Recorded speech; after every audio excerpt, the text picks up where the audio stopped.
Hello வணக்கம் viewers. Vadivudaiyamman channel உங்களை அன்புடன் வரவேற்கிறது. எல்லாரும் நீண்ட ஆயுளுடன் சகல சௌபாக்கியமா இருக்கணும்னு வாழ்த்துட்டு இன்னைக்கு நம்ம வடிவுடையம்மன் சேனலுக்குள்ள போறோம். இன்று பார்க்க போவது பார்த்தீங்கன்னா ரொம்ப சீரியஸான விஷயம். அதாவது வந்து மாந்திரீக சம்பந்தமான விஷயத்த பத்தி தான் நம்ம பார்க்க போறோம். அதாவது பிளாக் மேஜிக் அப்படின்னு சொல்லலாம். இந்த வித்யாவை பத்தி நம்ம எப்படி சொல்லலாம் அப்படின்னு பார்க்கும்போது, இப்போ ஒரு நபர் உதாரணத்துக்கு ஒரு நபர் எடுத்துக்கோங்க. அந்த ஒரு நபர வச்சு வசியம் பண்றாங்க, ஆகர்ஷணம் பண்றாங்க, மோகனம், மாரணம், வித்வேஷனம் இப்படி எல்லாமே செஞ்சுட்டு வராங்க. அந்த மாரி செய்யும்போது ஒரு மனுஷனுடைய வாழ்க்கை வந்து இயல்பாவே பாதிக்கப்படுது.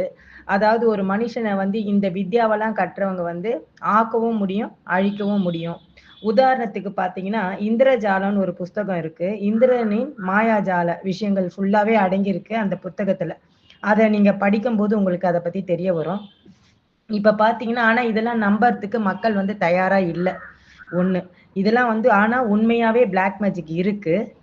எப்படி அப்படின்னு இந்த உதாரணமா நம்ம பார்க்கலாம். இப்ப வந்து ஒருத்தர் நல்லா படிச்சிருப்பாங்க, நல்ல டிகிரி ஹோல்டரா இருப்பாங்க, ஃபர்ஸ்ட் கிளாஸ்ல பாஸ் பண்ணியிருப்பாங்க. ஆனா அவங்க பார்த்தீங்கன்னா, சொற்பமான சம்பளத்துக்கு தான் இருப்பாங்க. நெறைய வேலை செய்வாங்க, இவங்கள பத்தி பிரஷர் பண்ணுவாங்க, ப்ரமோஷனே ஆகாது.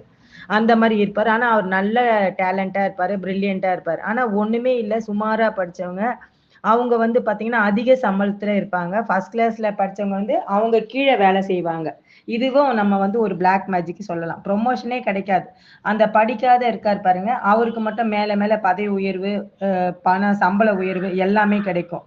அவங்களுடைய வேலையெல்லாம் இவர் தலையில கட்டிடுவாங்க. இவருக்கு வந்து டிப்ரஷனும் தான் மிச்சமா இருக்கும். அப்படின்னும்போது இவரு வந்து தேடுவாரு. நம்மள விட அவங்க வந்து கம்மியா படிச்சாங்க. இவங்க மேல இருக்காங்க. நம்ம கீழ இருக்கோம். சம்பளமும் குறைவு. அப்படின்னும்போது இதுக்கு எந்த ஒரு காரணமும் அவரால கண்டுபிடிக்கவே முடியாது.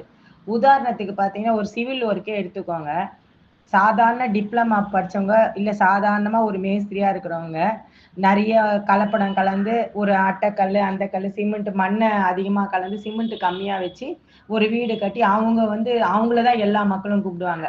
இவரு நல்லா ஒரு இன்ஜினியரிங் முடிச்சு 4 வருஷம் இன்ஜினியரிங் முடிச்சு, குவாலிட்டியா பண்றது வந்து அதே லெவல்ல தான் இருப்பார். இதுவும் ஒரு பிளாக் மேஜிக் தான். இத வச்சே நம்ம வந்து கம்பேர் பண்ணியே நம்ம பார்த்துக்கலாம். 1. 2வது பார்த்தீங்கன்னா, ஒரு ஒரு பையன், ஒரு பொண்ணு ரொம்ப ஒரு 8 வருஷம், 10 வருஷம் விரும்பி கல்யாணம் பண்ணிப்பாங்க. நல்லா 3 வருஷம் சந்தோஷமா அவங்க லைஃப் ஓடிட்டே இருக்கும். ஒரு காரணமும் இருக்காது, ஒரு சண்டையும் இருக்காது. திடீர்னு கோர்ட்டு, கேஸு, விவாகரத்துன்னு சொல்லி எந்த ஒரு ரீசனுமே தெரியாத டக்குன்னு பிரிஞ்சுருவாங்க. ஆனா அவங்களுக்குள்ள கேட்டா எந்த ஒரு சண்டையுமே இல்ல. என்னத்துக்கு பிரிஞ்சோன்றது அவங்களுக்கே ஒரு காரணமே ஒரு ரீசனே சொல்ல முடியாது. அவங்களால ஏங்க பிரிஞ்சீங்கன்னு கேட்டா, திடீர்னு பிரேக்கப் ஆயிடும். அவங்களாலயும் எந்த ஒரு ரீசனும் கண்டுபிடிக்க முடியாது. லாஜிக் என்ன லாஜிக்ன்னே தெரியாது. அந்த அளவுக்கு இருப்பாங்க. இதுவும் ஒரு ஒரு விதமான பிளாக் மேஜிக் தான். இப்ப பார்த்தீங்கன்னா, இந்த வித்யாவ வந்து கத்துக்கினவங்க வந்து பார்த்தீங்கன்னா, சாதாரண இப்ப மாயோக்குலாம் போனீங்கன்னா, அந்த இடத்துல உண்மையானவே இருக்காங்க. போலியும் இருக்காங்க, உண்மையானவங்களும் இருக்காங்க. நம்ம தான் தேடி கண்டுபிடிக்கணும். இப்ப YouTube, Instagram, Facebookலாம் பார்த்தீங்கன்னா, நெறைய பேரு நான் 24 மணி நேரத்துல வர வச்சுருவேன். 12 மணி நேரத்துல செய்ய முடியும் அப்டின்னும்போது, இதெல்லாம் பார்த்தீங்கன்னா, நம்ம வந்து விளம்பரப்படுத்துறது. விளம்பரப்படுத்தி பணம் சம்பாரிக்கிறதுக்கான விஷயங்கள் இதெல்லாம். ஆனா, இந்த உலகத்துல எங்கேயோ ஒரு மாந்திரியர் இருக்காங்க. அவங்களலாம் நம்ம கண்ணுக்கு தெரியாது. நம்ம கண்டுபிடிக்கிறது வந்து கடினமான வேலை. வடநாட்டுல தான் நெறைய பேர் இருக்காங்க. நம்ம போய் பார்த்து விசாரிச்ச வரைக்கும் நம்ம பார்த்துருக்கோம். அந்த இடத்துல நம்ம போனா கூட நெறைய பேரு போலிங்கெல்லாம் கூட இருக்காங்க. நம்ம தான் ஐடென்டிஃபை பண்ணணும். 1. 2வது பார்த்தீங்கன்னா, ஒண்ணுமே இப்போ முதல்ல பார்த்தீங்கன்னா பந்தனத்த பத்தி எடுத்துக்கலாம். பந்தனம் எப்படி பண்ணலாம் அப்படின்னு பார்த்தீங்கன்னா, நல்லா ஒருத்தர் படிச்சிருப்பாரு, ஃபர்ஸ்ட் கிளாஸ்ல பாஸ் பண்ணியிருப்பாரு. இப்ப நான் சொன்ன மாரி தான். அவரு மேல மேல போயிட்டே இருப்பாரு. திடீர்னு அவருடைய மைண்ட் வந்து அப்படியே பிளாங்க்கா இருக்கும். ஒண்ணுமே தெரியாது. அவருடைய மைண்ட் வேவ் எல்லாமே ஒரு பிளாங்க் ஆன மாரியும், அப்படியே எதுவுமே மூளையே வேலை செய்யாத மாரி ஒரு சிம்ப்டம்ஸ் இருக்கும். அப்நார்மலா இருப்பாரு அவரு. நார்மலா இருக்கிறவரு அப்நார்மலா இருப்பாரு. அத வச்சே நம்ம கண்டுபிடிச்சிடலாம். 1. 2வது இது வந்து எப்பயோ ஒரு வாட்டி தாங்க நடக்குதுன்னா, அது நார்மலா எல்லாருக்கும் நடக்கிறதுன்னா, அடிக்கடி திரும்ப திரும்ப இதே மாரி காரணம் வரும்போது, கண்டிப்பா இது வந்து பிளாக் மேஜிக் தான். மனுஷனுக்கு வந்து பார்த்தீங்கன்னா, கஷ்டமோ, சந்தோஷமா வருவது வந்து இயற்கை தான். எப்பயுமே கஷ்டமே நிரந்தரமா இருக்கும்போதே நீங்க கண்டுபிடிச்சலாம். நமக்கு யாரோ ஏதோ பண்ணியிருக்காங்க பிளாக் மேஜிக்கு அப்படின்னு. நமக்கு முதல்ல தேவையானது வந்து வில் பவர். நம்ம ரொம்ப போல்டா இருக்கணும். பகவான் மேல நம்பிக்கை வைக்கணும். நம்மளால நம்ம சக்சஸ் பண்ண முடியும். நம்ம யார் தெய்வம் தேவை வேண்டாம் அப்படின்னு அந்த போல்டே போறோம். நம்ம வந்து யார்கிட்டயாவது போய் இந்த பிரச்சனையை பத்தி சொல்லும்போது நம்மள வந்து யாரும் நம்ப மாட்டாங்க. முதல்ல நம்மளே வந்து வீக்னஸா எடுத்து நம்மளே மிரட்ட ஆரம்பிச்சிருவாங்க. அதனால நம்மளுக்கு நம்மளே கான்ஃபிடென்ஸா இருக்கணும். அதுதான் நம்ம ஃபர்ஸ்ட் ஃபாலோ பண்ண வேண்டியது. 2வது பாத்தீங்கன்னா பரிகாரமும் நம்ம பார்க்கலாம். இதுக்கு என்ன பண்ணலாம் அப்படின்னு பார்க்கலாம். ஒருத்தருக்கு மாந்திரீகம் பண்றாங்க அப்படின்னும் போது முதல்ல நமக்கு தேவையானது அவங்களுடைய போட்டோ, முடி, நகம், காலடி மண்ணு, ராசி, நட்சத்திரம், கோத்திரம் இதெல்லாம் இருந்தாலே போதுமானது. நான் அடிக்கடி சொல்றது என்னன்னு பார்த்தீங்கன்னா, செல்போன்ல உங்களுடைய போட்டோ வைக்காதீங்க. வேற ஏதாவது பகவானுடைய போட்டோ வைங்க அப்படின்னு நான் சொல்லுவேன். ஏன்னா நிறைய பேர் வந்து எனக்கு ஃபோன் பண்ணி அந்த பொண்ணு விரும்பலங்க, அந்த பையன் விரும்பல அப்படின்னு அவங்களுடைய போட்டோல இமேஜ்ல வச்சிருப்பாங்க. அந்த இதுல வச்சிருப்பாங்க போட்டோ போன்ல. அதையே எனக்கு அனுப்பிச்சிட்டு இவங்களை எனக்கு வசியம் பண்ணி கொடுங்க, இவங்க இல்லாத என்னால வாழ அவங்க உங்களை லவ் பண்ணாங்கன்னா இல்லைங்க, அவங்கள வந்து அவங்கள நான் தான் லவ் பண்றேன், அவங்க லவ் பண்ணல, அவங்க வேற யாரையோ லவ் பண்றாங்கன்னுவாங்க. இப்படிலாம் கூட ஃபோன் கால் வர்றது உண்டு. அப்படின்னும் போது நீங்க தான் உங்களுடைய செல்லுல உங்க போட்டோ வைக்கக்கூடாது. பகவானுடைய போட்டோ அந்த மாதிரி ஏதாவது உங்களுக்கு இஷ்டமான இயற்கையான பிக்சர்லாம் வச்சுக்கோங்க. இது மட்டும் வைக்கவே வைக்காதீங்க தயவு செய்து. ஏன்னா எனக்கு வர்றத நான் பர்சனலா வர்றத சொல்றேன். இதை வச்சுதான் பந்தனம் எல்லாம் பண்ணுவாங்க. ஒண்ணு விவாக பந்தனம் பண்ணுவாங்க, வியாபார பந்தனம் பண்ணுவாங்க. உதாரணத்துக்கு பாத்தீங்கன்னா ஒரு பையனோ பொண்ணோ நல்லா அழகா இருப்பாங்க, குவாலிஃபிகேஷனா இருப்பாங்க, பணம் இருக்கும், பதவி இருக்கும், எல்லாமே இருக்கும். ஆனா விவாகமே நடக்காது. எவ்வளவு பேர் முயற்சி பண்ணி பொண்ணும் நல்லா இருப்பாங்க, பையனும் நல்லா இருப்பாங்க. ஆனா ஏன் திருமணம் தடையாகுது? அப்போ அதுக்கும் ஒரு பந்தனம் மாதிரி ஏதாவது பண்ணி வச்சுப்பாங்க. வியாபாரமும் பாத்தீங்கன்னா பக்கத்துல அண்டையில இவர் கோடிக்கணக்கா நல்லா பிசினஸ் பண்ணுவாரு. அப்புறமா கோடியிலேருந்து லட்சம் வரும். அப்புறம் லட்சத்துல இருந்து 1000, 500 வரும். அப்புறம் சுத்தமாவே முடக்கம் ஆயிடும். அதுக்கப்புறம் கடன் வாங்கி பண்ணுவார். அதுலயும் மெனக்கெட்டு ராத்திரி பகலா படைஞ்சாலும் ஒண்ணுமே பண்ணவே முடியாது. அந்த அளவுக்கு முடக்கம் ஆயிடும். ராத்திரி பகலா பாடுபட்டா கூட பழைய நிலைமைக்கு அவரால் வரவே முடியாது. இதுவும் வந்து பாத்தீங்கன்னா பந்தனம் பண்றது. அவருடைய பிசினஸ் வந்து ஒண்ணுமே இல்லாத பூஜ்யமா ஆக்காது. அதாவது சூனியம் மாதிரி பண்றது.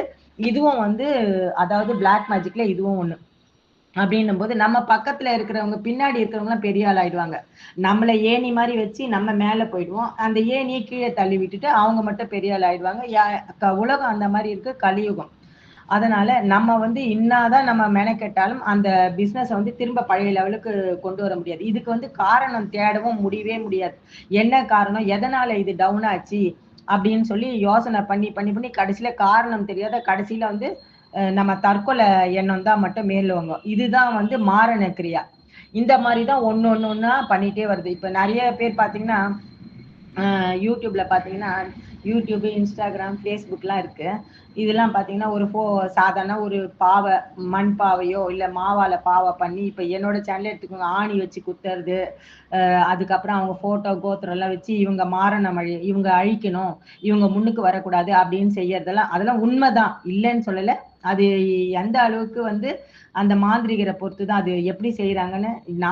நானும் வந்து செய்யறேன். ஆனா மாரணம், உச்சாடனம், ஸ்தம்பனம் செய்ய மாட்டேன். என்னுடைய குரு எனக்கு சொல்லி கொடுத்தது நல்லது மட்டும்தான் செய்யணுன்றதுக்காக இந்த மாதிரி பண்றது. இதெல்லாம் உண்மைதான். இப்ப ஒண்ணும் இல்ல, ஒருத்தர் உச்சாடன கிரியா, அடுத்தது பாத்தீங்கன்னா உச்சாடன கிரியான்னு சொன்னேன். ஒருத்தர் வந்து நல்ல ஃபர்ஸ்ட் கிளாஸ்ல பிரில்லியண்டா நல்ல ஸ்டூடெண்டா இருப்பாரு. அந்த காலேஜ்லயே அவ்வளோ நல்ல பிரில்லியண்டா இருப்பாரு. அவருடைய சில பேர் பாத்தீங்கன்னா வேலையில நல்லா ஷைனா இருப்பாங்க. அவர் இல்லாத இந்த வேலை நடக்கவே நடக்காது. அந்த அளவுக்கு அந்த ஆபீஸ்ல அவர் பேர் எடுத்துப்பார். அவரை பார்த்தாலே தனியா மரியாதை இருக்கும். அவங்க மேலயும் இந்த உச்சாடன் கிரியா பண்ணும்போது உங்களுடைய மைண்ட் வேவ், அதாவது வந்து பிரம்ம பிடிச்சது போல ஆக்க முடியும் அவங்கள. நீங்க நல்லா வேலை செய்றீங்க, உங்க மைண்ட் பவர் நல்லா இருக்குன்னா கூட அந்த மைண்ட வந்து பிளாக் பண்றது. அந்த மாரி பண்ணும்போது நீங்க வந்து உங்களுடைய வேலையில வந்து 100% நீங்க வேலை செஞ்சு பாஸ் மார்க் வாங்குவீங்க. ஆனா 40% செய்யும்போது கூட உங்களால அந்த ரிசல்ட் திரும்ப பழைய மாரி கொண்டு வரவே முடியாது. எவ்வளவுதான் மெனக்கட்டாலும், கஷ்டப்பட்டாலும் உங்களால ஒண்ணுமே பண்ண முடியாது பழைய நிலைக்கு. இதுதான் வந்து பாத்தீங்கன்னா உச்சாடன் கிரியா. இந்த உச்சாடன் கிரியா பண்ணும்போது இந்த மாரி ஆகும். 2வது பாத்தீங்கன்னா முட்கிரியான்னு இன்னொன்னு இருக்கு. அதாவது சீரியஸா லவ் பண்ணிட்டு இருப்பாங்க. 8 வருஷம் ஸ்கூல்ல இருந்தே லவ் பண்ணுவாங்க. ஸ்கூலு, காலேஜ், வேலைக்கு போகும்போதும் லவ் பண்ணிட்டு அவங்க லவ்வ யாராலயுமே பிரிக்க முடியாது. நடுவுல வந்து யாராவது ஒரு பொண்ணோ, ஒரு பையனோ வந்து அவங்க வாழ்க்கையில விளையாடிட்டு போயிடுறது. இந்த மாரி பண்ணும்போதும் வந்து இவங்க 2 பேர் பிரிஞ்சிருவாங்க. இதுவும் வந்து இதுக்கு வந்து இந்த முட்கிரியா அப்படின்னு சொல்லலாம். ஒவ்வொரு ஜாதக கட்டத்துல பாத்தீங்கன்னா சனி பகவான், ராகு, கேது, சந்திரன் இவங்கெல்லாம் வந்து சரியில்லாத பட்சத்துல இந்த மாதிரி அவங்கள வந்து அந்த பிளாக் மேஜிக் தாக்கறதுக்கான வாய்ப்புகள் அதிகம். 2வது பாத்தீங்கன்னா இதுல இருந்து நம்மளை எப்படி காப்பாத்திக்கலாம், இதுக்கு உண்டான ரெமெடி என்ன அப்படின்னு பார்க்கும்போது அதாவது வந்து பிரம்ம முகூர்த்தத்துல எழுந்துக்கணும். சூரிய பகவான சதா தியானம் காலையில எழுந்த உடனே சூரிய பகவானை தியானம் பண்ணணும். தீபம் போடணும்.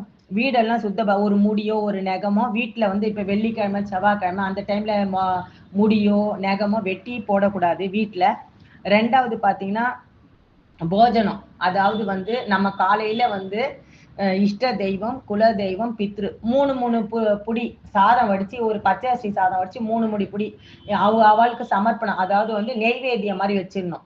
அந்த மாதிரி அதாவது ஃபர்ஸ்ட் வந்து விநாயகர், இஷ்ட தெய்வம், குல தெய்வம், பித்ரு இந்த மாதிரி இவாளுக்கு ஒரு ஒரு உருண்டை சாதம், பச்சை அரிசி சாதம், தயிர் சாதமோ இல்ல வெறும் சாதம் கூட அப்படியே புடிச்சு உங்க கையால வச்சுட்டு இவாளுக்கு நெய்வேத்தியம் பண்ணிடுறேன் அப்படின்னு சொல்லும் போதும் இந்த காலையிலயும் மாலையிலயும் ஃப்ரெஷ்ஷா நீங்க செய்யும் போது அந்த வீட்டுக்கு யார் எது பண்ணாலும் ஒண்ணுமே நடக்காது. அந்த அளவுக்கு பவரா வேலை செய்யும். 2வது கங்கா ஜலம். அப்படி இல்லைன்னா அதாவது 7 ஊர் கிணறு தண்ணி அந்த மாதிரி இப்ப போர் தான் இருக்கு. 7 போர் தண்ணி கூட எடுத்துக்கலாம். இல்ல கடல் தண்ணி எடுத்துக்கோங்க. கங்கா ஜலம் கிடைச்சாலும் எடுத்துக்கோங்க. இல்ல ஏதாவது நதியில இருக்கிற தண்ணி 7ஓ 3ஓ 5ஓ எடுத்துக்கோங்க. அதுல வந்து துளசி இலை, வில்வ இலை, அருகம்புல், துளசியினுடைய கட்டை, சின்ன குச்சி இருந்தா கூட போறோம். இதெல்லாம் வச்சு வீடெல்லாம் பகவான் நாராயணனுடைய மந்திரம் ஏதோ ஒரு மந்திரம் இல்ல வந்து காயத்ரி மந்திரம் சொல்லி நீங்க வீடு ஃபுல்லா தெளிச்சிட்டு வாசல்ல அதே ஜலத்துல கொஞ்சம் குங்குமமும் தடவி திரிசூலமோ சொஸ்திக்கோ இந்த மாதிரி பண்ணும்போது அந்த வீட்டுக்கு எந்த ஒரு பிரச்சனையும் வராது. எந்த ஒரு முடக்கமா இருந்தாலும் சரியாயிடும். 2வது பாத்தீங்கன்னா காலையிலயும் சாயங்காலமோ பகவானுடைய திருநாமம் ஒழிச்சுட்டே இருக்கணும். நீங்க என்னால சொல்ல முடியாதுன்னா தீபம் ஏற்றிட்டு நீங்க ஒரு சீடியிலேயே போட்டு விட்டுருங்க 1. 2வது இந்த கூகுள் சாம்பிராணி இந்த மாதிரி தூப தீபம்லாம் அடிக்கடி ஏத்திட்டே இருக்கணும். காலையிலயும் சாயங்காலமும் உங்க வியாபாரம் பண்ணீங்கன்னா வியாபார இடத்துல இல்ல வீட்டுலன்னா வீட்டுல குழந்தை படிக்கல ஒரு மாதிரியா இருக்கு பயந்தா மாதிரி இருக்குன்னா இந்த மாதிரி வேப்பலை வில்வ இலை எல்லாம் காஞ்சது நாட்டு மருந்து கடையில நிறைய கிடைக்குது. இதெல்லாம் வச்சு காலையிலயும் சாயங்காலமும் வந்து தீபம் போட்டுட்டு வாங்க. அமாவாசை பௌர்ணமி இந்த மாதிரி காலகட்டத்துல ஒரு பூசணிக்காய், ஒரு தேங்காய், எலுமிச்சை பழம், தேங்காய் இதெல்லாம் சுற்றி போடுங்க. ஒரு திருநங்க கையால அவங்கள உங்க வீட்டுக்கே கூப்பிட்டு தட்சிணை கொடுத்து சுத்தி போட சொல்லுங்க. அந்த மாதிரி பண்ணும்போதும் ரொம்ப நல்லா இருக்கும். படிகாரமும் சுத்திட்டு இப்ப படிகாரம் சுத்திட்டு இப்ப ஒண்ணு இல்ல யாருதான் நமக்கு செய்வன செஞ்சிருக்கா எப்படி இதை கண்டுபிடிக்கலாம்? பக்கத்து வீடா, அண்டை வீடா, இல்ல நம்ம ரிலேஷனா, இல்ல நம்ம கூட இருக்கிறவங்களேவா எப்படி அந்த உருவத்தை வந்து காமிச்சு கொடுக்கும் அந்த பரிகாரம்? இப்ப ஒருத்தருக்கு வந்து அதாவது செய்வனை வச்சிருக்காங்க இல்ல முடக்கம் பண்ணிருக்காங்க, பந்தனமோ உச்சாடனமோ மாரணமோ என்ன பண்ணிருக்காங்க, யார் பண்ணாங்க, அந்த அவங்கள நான் பார்க்கணும் அப்படின்னும் போது ஒரு படிகாரம் எடுத்து நம்ம தலையை வலதுபுறமும் இடதுபுறமும் திஷ்டி மாதிரி கழிச்சுட்டு அதை வந்து நிலக்கரியில போட்டு அது வந்து அப்படியே அதை ஆட்டக்கூடாது அசையக்கூடாது. அது அப்படியே வந்து அந்த உருவம் வந்து ஃபார்ம் ஆகும். அதை வந்து கொளுத்தணும். அதாவது அந்த எரியிற நெருப்புல அந்த படிகாரத்தை போட்டா அந்த படிகாரம் வந்து அவங்களுடைய உருவத்தை கொண்டு வரும். அப்படியே அந்த பொம்மை மாதிரியே கொண்டு வரும். இல்லாட்டினா வந்து சின்ன சின்ன மண்டை ஓடு மாதிரி வரும். அப்பயே நீங்க தெரிஞ்சுக்கலாம் நமக்கு வேற யாரோ என்னமோ பண்ணியிருக்காங்க. இதுல இருந்து தப்பிக்கிறதுக்கான வழிதான் இந்த பிரம்ம முகூர்த்தத்துல எழுந்துக்கணும். மந்திரங்கள் காயத்ரி மந்திரம் சொன்னா கிட்ட எதுவுமே வராது. அந்த அளவுக்கு உபயோகப்படுத்திக்கலாம். அனுமான் சாலிதா இதெல்லாம் நீங்க படிச்சுட்டு வரலாம். தினமும் சனிக்கிழமை, வியாழக்கிழமை, செவ்வாய்க்கிழமை ஆஞ்சநேயருடைய கோயிலுக்கு போகலாம். இந்த மாதிரி போயிட்டு அங்க ரக்ஷ கட்டுறான்னா அங்க ரக்ஷ கட்டிக்கோங்க. நெத்தியில விபூதி குங்குமம் எப்பயுமே இருக்கணும். ருத்ராட்சம் கட்டிக்கோங்க. ருத்ராட்சம் கட்டிட்டு மாமிசமோ முட்டையோ சாப்பிடாதீங்க. அந்த கெட்ட பழக்கங்கள்லாம் வேணா கைட்டி வச்சுட்டு சாப்பிடுங்க. அதுக்கப்புறம் குளிச்சுட்டு போட்டுக்கோங்க. இந்த மாதிரி பண்ணும் போதே நம்ம இந்த சின்ன சின்ன பரிகாரங்கள் பண்ணாலே போதும். அப்பயே வந்து நம்ம தப்பிச்சிடலாம். அந்த அளவுக்கு பவர்ஃபுல்லா இதெல்லாம் வேலை செய்யும். ஏன்னா அந்த காலத்துல பெரியோர்கள் சொன்னதுதான் நம்மளுடைய சேனல்ல போட்டிருக்கோம். நிறைய பேர் சப்ஸ்கிரைப் பண்ணுங்க, லைக் பண்ணுங்க, ஷேர் பண்ணுங்க. ரொம்ப நன்றி வீவர்ஸ்.